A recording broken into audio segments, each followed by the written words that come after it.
Welcome to Faithful Bible Truths.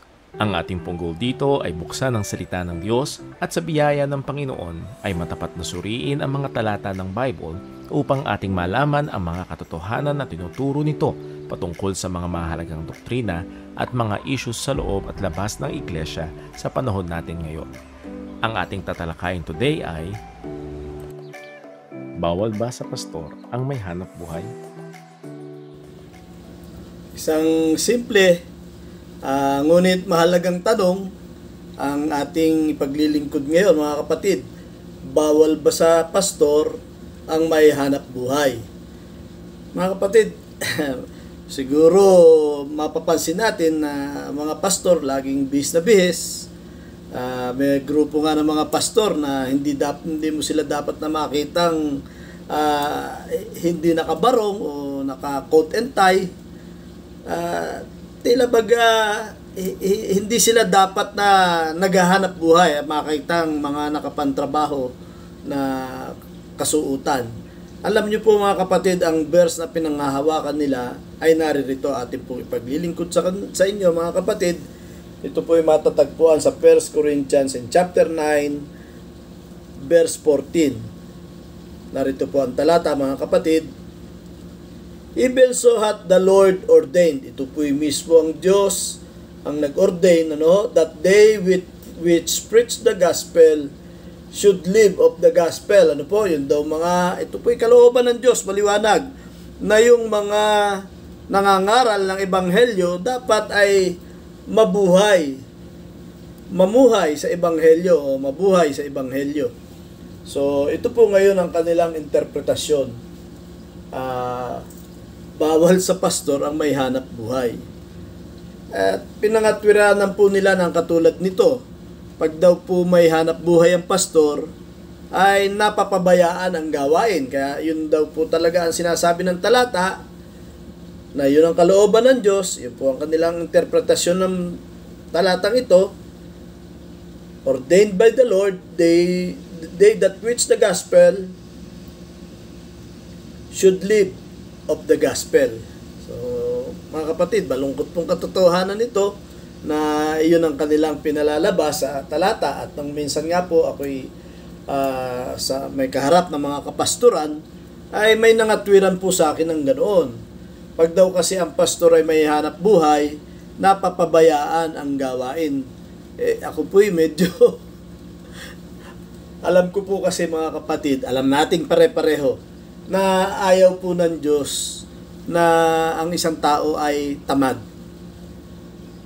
Lalo pong ayaw ng Diyos na ang isang Kristiyano ay tamad. Lalong-lalo pong ayaw ng Diyos na ang isang pastor ay tamad. Yun po ay kaya nating sabihin, ika nga ay patapos.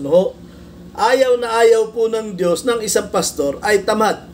So, hindi po bawal sa pastor ang maghanap buhay. Nangatwiran nga po yung mga pastor na aking kaharap. Pag daw ang pastor may hanap buhay, napapabayaan ang gawain. Mga kapatid, ako po hindi sanay sa ganung opinion lang pero binigay ko na rin po yung aking opinion. Bagaman hindi po natin inyano sa mga talata, pero malinaw po mga kapatid ang aking naging tugon. Marami akong nakikitang pastor, pabaya sa gawain, wala namang hanap buhay. Wala namang trabaho, pero pabaya sa gawain. Nagtawanan din po yung ibang pastor. Tama ka, Brother Boy. At yung pong ibang pastor na kausap namin, nag-walk out po mga kapatid. Talaga po namang, kasi po yun ang gusto nilang palabasin. Ang nangyayari po sa pastoring, sa ministry ay industry. Ang vocation ay nagiging occupation, nagiging source of income. Kaya po nagagawa na nila tuloy mangaral ng mga doktrina na hindi ayon sa kalooban ng Diyos. Malungkot po mga kapatid, pero ito po yung tunay na nangyayari ngayon. At nagpapalakihan po sila ng mga income sa kanilang mga church. Ang tithes namin ay ganito na, ang offering namin ay ganito na, at ang support ko ay ganito na kalaki, Mga kapatid, tayo po ay nasa ministry, hindi po industry ang paglilingkod sa ubasan ng Panginoon. At kung tayo po'y dumanas ng kakapusan, talaga pong ganun, nangyari din to sa ating kamanggagawa na si Apostol Pablo, pero hindi po siya nangahas na magpaikapo. Siya po ay naglabor bilang isang tent maker.